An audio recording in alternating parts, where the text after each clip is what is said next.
relacionamento para glorificar a Deus é se relacionando com Deus e se relacionando um com os outros. Isso vai fazendo sentido para nós, vocês vão perceber. No nosso relacionamento entre nós aqui, existe uma coisa chamada de hierarquia. Eu sei que é uma palavra meio que antiquada para a gente. A gente vive na sociedade hoje, século XXI, e essa hierarquia, né? No meio militar até que se fala muito, no meio civil não, a gente é todo mundo, não tem hierarquia. Mas se você perceber, e for sincero, existe um relacionamento de hierarquia? Existe. Preste bem atenção. Hoje se fala muito de liderança. Fala ou não fala? Né? De liderança.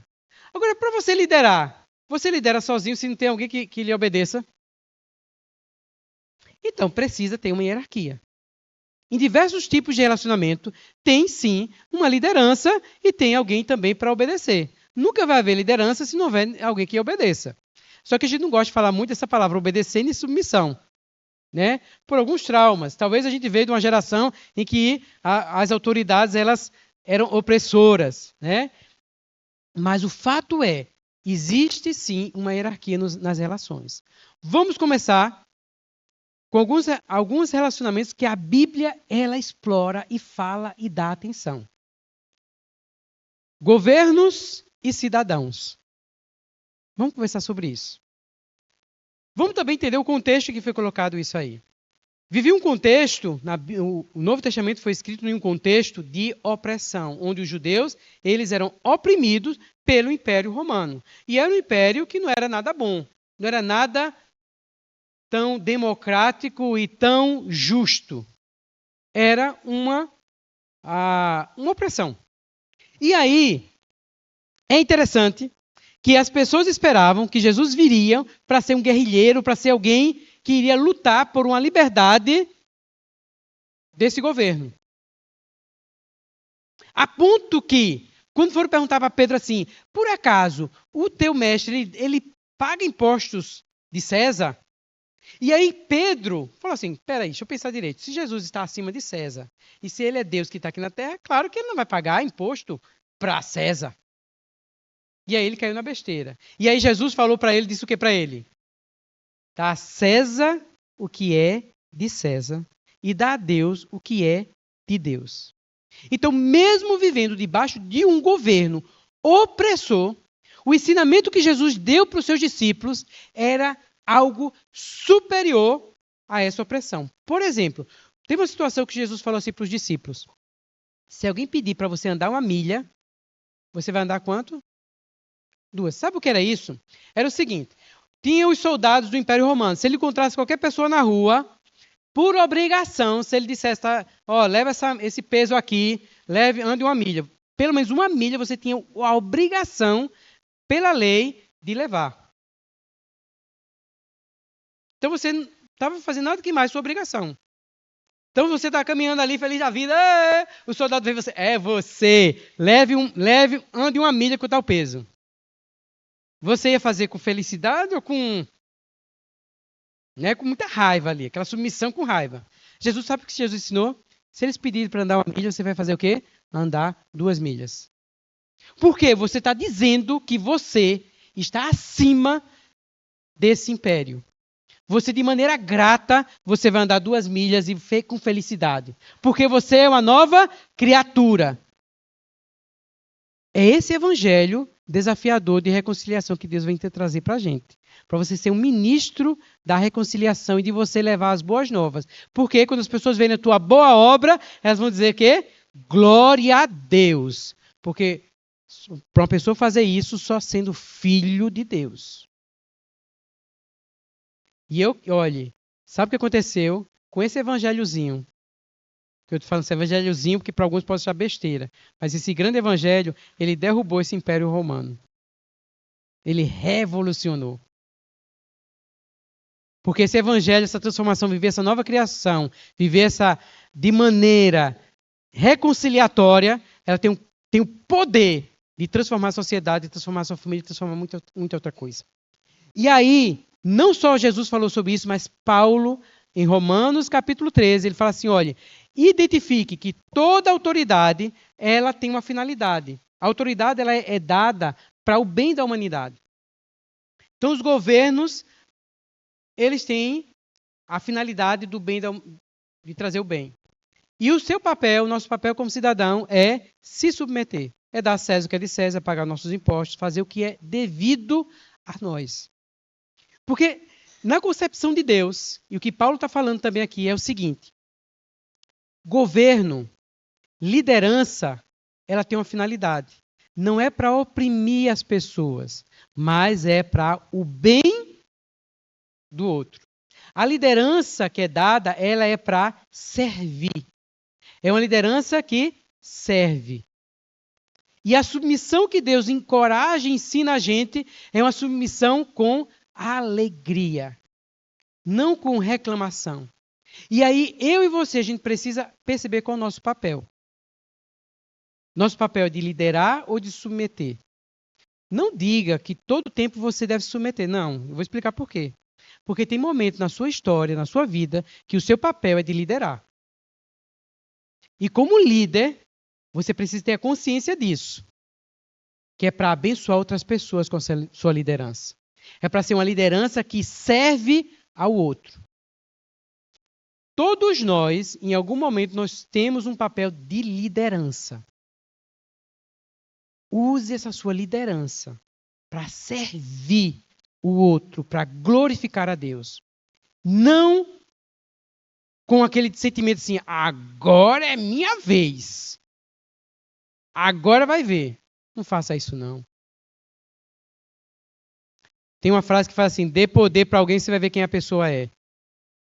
Não entre nessa vibe, não. De pegar porque o poder, o cetro foi dado para você, você agora vai. Comigo é assim, não faça isso, não. Você, lembre quem você é. Você é uma nova criatura. As coisas antigas já passaram. Eis que se fizeram novas. Deus, quando deu autoridade aqui nessa terra, foi para o bem. Quando Deus falou assim, domine sobre as aves, sobre os peixes do mar, sobre os animais da terra, não é para maltratar, é para fazer o bem. Quando Deus dá autoridade a você como pai, mãe, professor, na força militar, numa liderança de igreja, liderança da sua comunidade, síndico do seu prédio, é para você fazer o bem. É para você abençoar pessoas, é para você ser o canal de Deus de bênção e não de maldição. E não de opressão. Lembre, tudo que você faz é para quê? Para a glória de Deus. E, então assim, em alguns momentos nós somos chamados para liderar. Mas, na maior parte do tempo, nós somos chamados, todos nós, para obedecer. E aí, a gente precisa desenvolver uma obediência com alegria. Porque a gente reconhece que a nossa obediência, a gente está obedecendo para glorificar a Deus. Então vamos falar sobre isso. Sobre esses dois aspectos. A liderança para servir e a obediência com alegria. Que a gente precisa desenvolver os dois aspectos da nossa vida. Seja um líder que abençoa. E seja alguém que obedece com alegria. Então, esse primeiro aspecto sobre a questão dessa nossa relação que tem de liderança, submissão, do governo e de cidadão. Se você realmente quer viver o evangelho para a glória de Deus, você precisa considerar esses dois aspectos. Você precisa considerar. Glória a Deus. Vamos falar sobre chefes e funcionários, que também tem uma hierarquia aí. Tem uma relação. Na Bíblia a gente não vai encontrar chefe no modelo atual que a gente tem. Mas a gente encontra um modelo que era parecido com isso aí. E era até pior. Porque naquela época era o período de escravidão. Não escravidão por raça. Mas a escravidão simplesmente por ser escravidão. Assim, não era por raça, tá? Como a gente teve aqui na colonização do Brasil. Não era esse tipo. Qualquer pessoa podia pertencer a outra pessoa. Podia ser comprada por outra pessoa. E aí, ela era o servo e o senhor. E aí, não é que a Bíblia ela apoia isso, mas ela fala sobre isso. E qual a nossa relação? Qual o nosso papel dentro desse grande projeto de Deus, autoridade e submissão. Fala o seguinte: chefes, senhores, lembrem de não ameaçar o seu escravo. Não de tratar de maneira injusta. Sabe por quê, chefe? Senhor? Porque sobre você existe um outro Senhor a quem você vai prestar conta. Lembre que existe acima de você um Deus. Não é porque você é senhor de outra pessoa que você vai usar de ameaças e vai usar de maltrato com outra pessoa. Porque você reconhece que você, como cristão, você é nova criatura, que você foi reconciliado com Deus, um Deus cheio de amor e de misericórdia. E você precisa trazer essa misericórdia, essa vontade de Deus, essa luz para o seu escravo. Era escravo. E aí, Paulo também fala para o escravo: você é escravo. Isso é bem atual. Não apenas faça as coisas quando o seu senhor estiver vendo, para ser visto por ele. Porque se você tiver a consciência de que você está servindo não para a vista do seu senhor, mas para glorificar a Deus, que tudo que você faz é para a glória de Deus, você vai ser liberto dessa escravidão. Então hoje, a gente pode aplicar para essa relação de chefe e de funcionário. Não faça coisa, não viva uma vida só porque meu chefe está vendo, eu vou fazer para ele ver. E como chefe, lembre que a sua chefia é para glorificar a Deus. Você é crente. No seu trabalho, você ainda é crente. Não é só na igreja, não. No trabalho, você é dono da sua empresa, é verdade, você é dono da empresa. Mas lembre que você tem um dono sobre você. Lembre que a sua empresa, se não foi consagrada ao Senhor, precisa ser consagrada. Você precisa orar, precisa trazer Deus para o seu trabalho. E você, como funcionário, seu papel também de levar Deus para aquele ambiente. Lembre-se que você é crente lá também. Haja como crente, como nova criatura, como filho de Deus. Porque tudo que você faz, comer e beber, tudo você faz para quem? Para a glória de Deus. Porque você já morreu, a velha criatura morreu. Já não sou eu mais quem vive, mas quem vive em mim é Cristo. Isso é real, isso é prático. Onde a gente vai, a gente leva essa relação. A gente reconhece o nosso papel.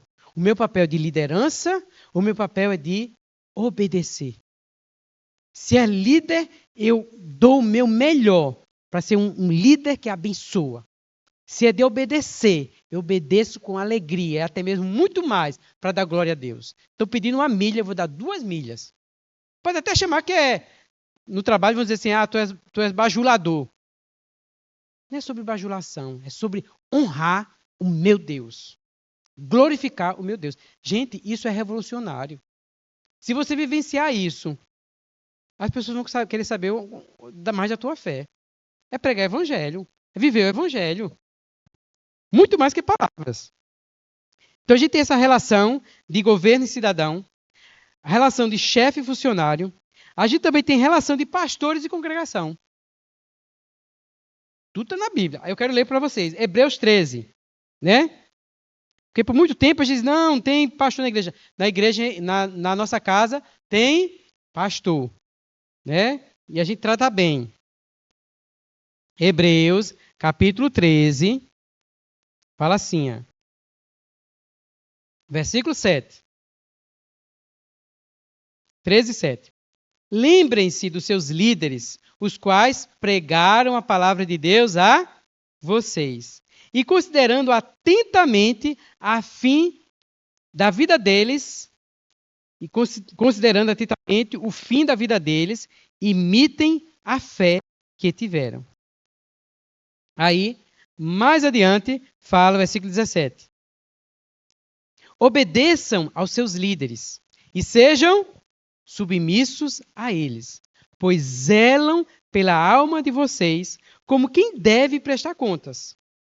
Que eles possam fazer isto com alegria e não gemendo. Do contrário, isso não trará proveito nenhum para vocês. Então tem 2 aspectos aqui. Fala, por um lado, do aspecto da congregação, de obedecer, de submeter.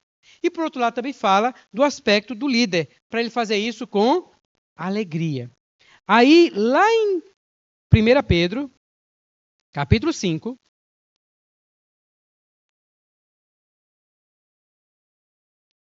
Fala assim: aos presbíteros que há entre vocês, eu, presbítero como eles, isso Pedro falando, testemunha dos sofrimentos de Cristo e ainda coparticipante da glória que há de ser revelada, peço aos líderes, peço aos pastores, peço aos presbíteros, que eles façam o quê? Que eles pastoreiem o rebanho de Deus que há entre vocês, não por obrigação, mas de maneira espontânea. Ou seja, é uma liderança não de opressão, mas uma liderança que serve. Mas espontaneamente, como Deus quer, não por ganância, mas de boa vontade.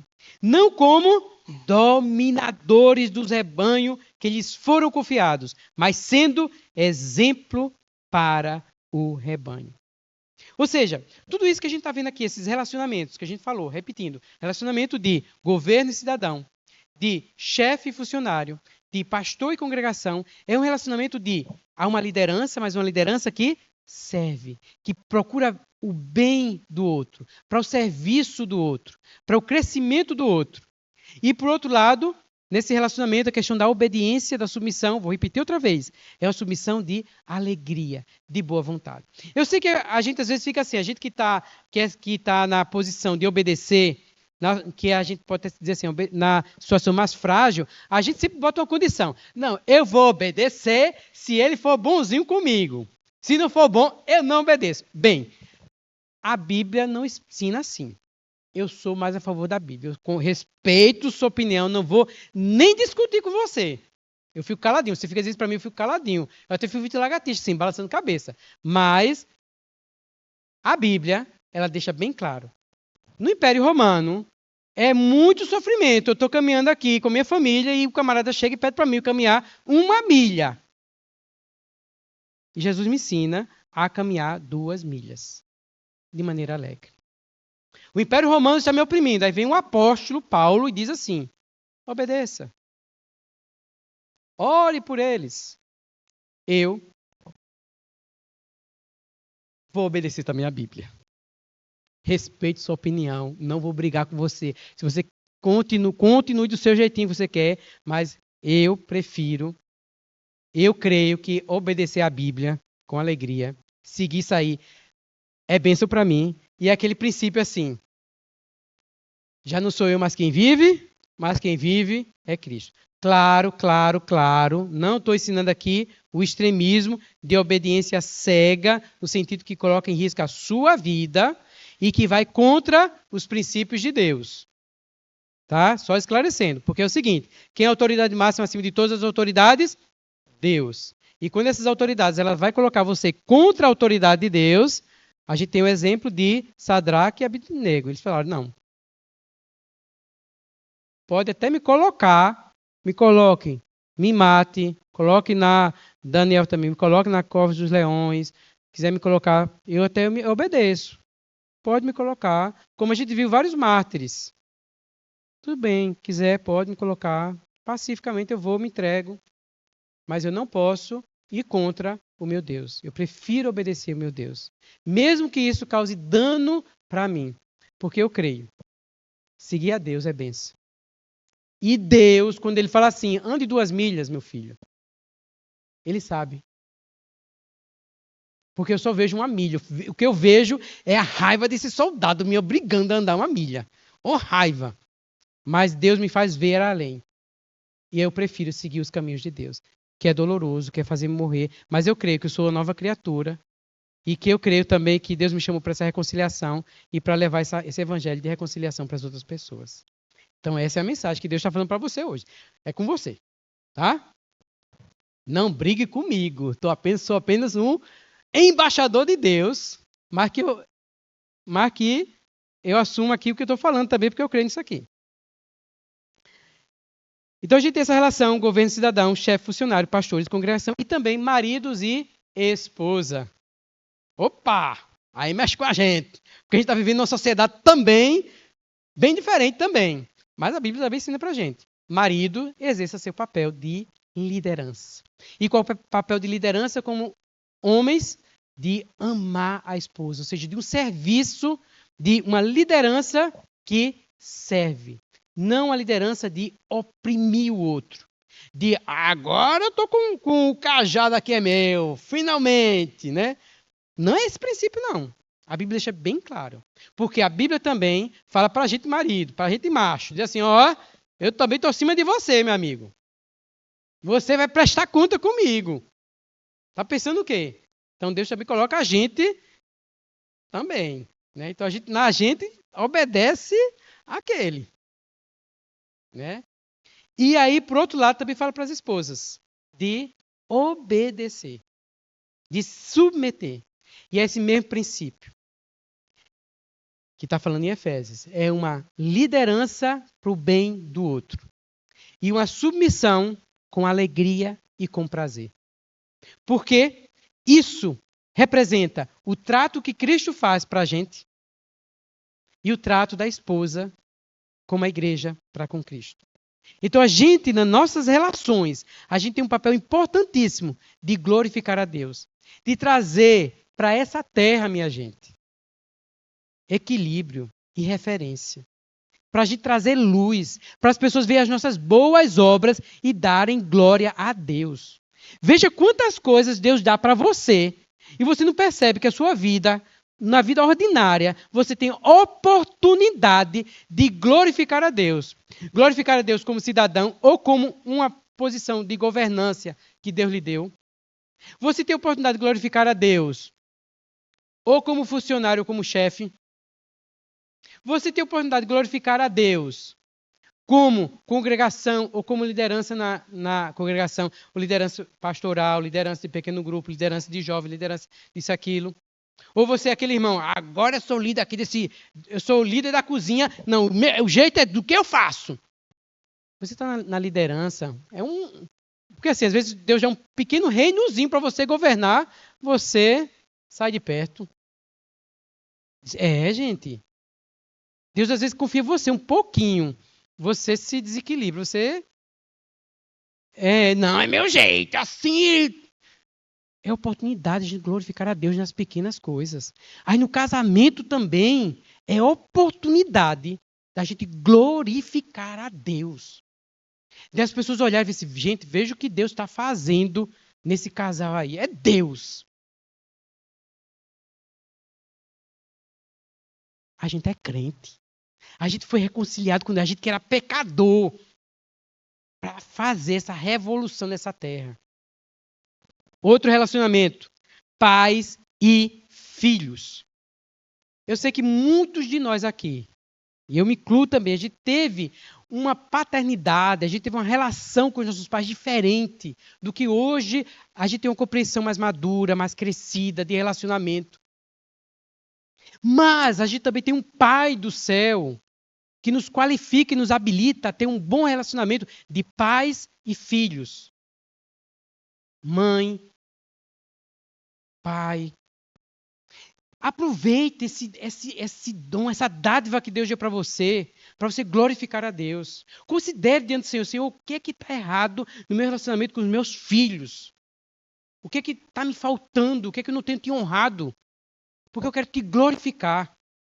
Eu quero que meu filho aprenda o que é o amor do pai. Ele vai aprender de quem? É por meio de você que é pai. É por meio de quem que ele vai aprender o que é mãe, o que é esse amor materno? É por meio de você. Deus está dando essa oportunidade a você, de você glorificar a Deus. Então, assim, tudo que a gente tem é para a glória de Deus. Os nossos relacionamentos são oportunidade de a gente glorificar a Deus. Você tem esse papel de liderança como pai e mãe, é para servir o seu filho no temor do Senhor. Aí Paulo vai fazer assim lá em Efésios, dizer assim, ó, você que é pai e mãe, não fique irritando o seu filho não, mas crie ele no temor de Deus. A gente que é líder, que é pastor de igreja, a gente precisa ser cuidadoso com os nossos filhos para que eles não vivam dentro da nossa casa debaixo de um rótulo de você tem que dar um testemunho para a congregação ou atender a expectativa da congregação. Você tem que ser infalível. Por que vão pensar de mim como pai? E aí você, às vezes, oprime seu filho. E o seu filho, quando chega na vida adulta, não quer nem saber da igreja. Porque ele foi tão oprimido. Não. Antes de tudo, a gente é pai também. A gente precisa tratar nossos filhos com amor. Né? Ajudando eles a trilhar o caminho do Senhor, mas com amor, onde a nossa casa seja a melhor referência para os nossos filhos. Então a gente tem um papel importante. Veja, cada detalhe dos seus relacionamentos é para glorificar a Deus. Não perca a oportunidade. Como pai também, como mãe. E como filho, alguns de nós ainda somos filhos, honrar o nosso pai e a nossa mãe. Quer viver anos de vida? Não é só exercício e só comida de qualidade não, tá? É honrar pai e mãe. Pelo menos na Bíblia não tem promessa assim não, de, olhe, faça bom jejum que você vai ter longos anos de vida. Não é assim não. A Bíblia ensina o quê? Honre pai e mãe. É o primeiro mandamento para que você tenha longos anos de vida. Então, como filhos, honrar nosso pai e a nossa mãe, enquanto estão conosco. Honre. Honre eles. Isso é obedecer e submeter com alegria. E por fim, né, todos esses relacionamentos aí, a gente sabe que tem essa hierarquia, né, a liderança para servir, e existe também a questão da submissão com alegria. E aí, tudo isso é possível quando há amor. Quando você coloca nessa relação, não é apenas uma relação hierárquica de obediência e submissão. Submissão e obediência. Não é só sobre isso, mas é sobre amor. Por isso que lá em João 15:15, Jesus fala assim: eu já não chamo vocês de servos, mas eu chamo vocês de amigos. Porque embora haja essa relação entre nós e Deus, de respeito, de autoridade, de honra a Deus, de reconhecer, de submeter com alegria, mas essa relação há amor. Essa relação de pai e filho, sim, existe um respeito, tem hora que a gente precisa falar com o nosso filho, você precisa me respeitar como pai, não sou parceiro seu, né? Quem fala, sou parceiro seu não, sou pai, você precisa me respeitar como pai, respeitar como mãe. Mas junto com isso existe um amor. Marido e esposa, tem hora que a coisa pega e a gente fala meio duro um com o outro, mas há um relacionamento também de amor. Né? De chefe, funcionário, há também, mas há uma relação ali. Também de respeito, de amizade. Né? Aquela relação toda, por favor. Então, a gente precisa colocar isso aí, né? E aí, nesse João 15:15 que fala, né? Não chama mais vocês de Senhor, mas não de servos, mas de amigos, nos faz lembrar o que o Senhor fala assim, de uns para os outros. Abre um espaço de amizade na igreja e nos nossos relacionamentos. Lembra que na Bíblia está repleto de uns aos outros assim, confessar os pecados uns aos outros, chorar uns com os outros, acolher uns aos outros. Ou seja, é nesse relacionamento de amizade que a gente vai trilhando e vai construindo nos nossos relacionamentos. A gente vai glorificando a Deus. Né? Então aqui a gente não está muito claro, mas é mais ou menos assim, a liderança servidora, submissão com alegria. A gente tem ali, revisando, a gente vai ter governantes, cidadãos, maridos e esposas, Cristo e a igreja, chefes e funcionários, pais e filhos, e aqui embaixo a gente vai ter a questão de pastores e congregação. Então, nos nossos relacionamentos, considere em que aspecto você é líder e use sua liderança para abençoar, para servir, para trazer a glória de Deus. No papel que você desenvolve, que na maior parte do tempo todos nós, de obedecer, desenvolva isso com alegria. Trazendo o azeite ali do amor, da presença de Deus nos nossos relacionamentos. Isso é a gente ser ministro dessa reconciliação que foi perdida, mas que Deus fez a mim e a você ministros, embaixadores da reconciliação, de reconciliar, de ser fatores de reconciliação e não de intriga. Eu sei que a gente pode dizer assim, não, mas é o outro. Bem, eu não sei. Eu sei o meu papel. É o meu papel. E eu estou falando do seu papel. Não estou falando do outro. Não é pregação de cotovelo, não, tá? Relembrando a você. Que é pregação de cotovelo. Tá vendo o que o pastor está dizendo? É contigo. É contigo. Você, às vezes, a pessoa não está do lado de você, mas na sua cabeça assim, é mesmo, que bom, que palavra tão boa, que bom. Ah, eu queria tanto que fulano estivesse aqui para ouvir essa palavra. Essa palavra não é para fulano tal, não. Se fosse, Deus estaria lá para aqui. Deus está falando, é para você. É para você e sua relação com o outro. Então, considere. Relacione-se para a glória de Deus. Veja todas as suas relações como oportunidade para você glorificar a Deus. Ou liderando para servir, ou obedecendo com alegria, sabendo que você está obedecendo ao seu Senhor. Que Deus lhe abençoe. Irmão, se você levar a sério essa palavra, bênçãos virão na sua vida. Leve a sério essa palavra. Eu faço como Paulo, rogo, né? Se reconcilie com Deus e com as suas relações. Que Deus nos abençoe. Depois, se possível, ouça essa palavra, deixe Deus falar, ministrar no seu coração. Leve essa palavra para outras pessoas também. Pega os versículos, tá bom? Você vai ter algum momento de você sentar junto com outro irmão. E aí eu queria que você sentasse em duplas, para conversar, para falar. Tem várias perguntas aí preciosíssimas. Deixe Deus ministrar o seu coração. Deus nos abençoe. Amém.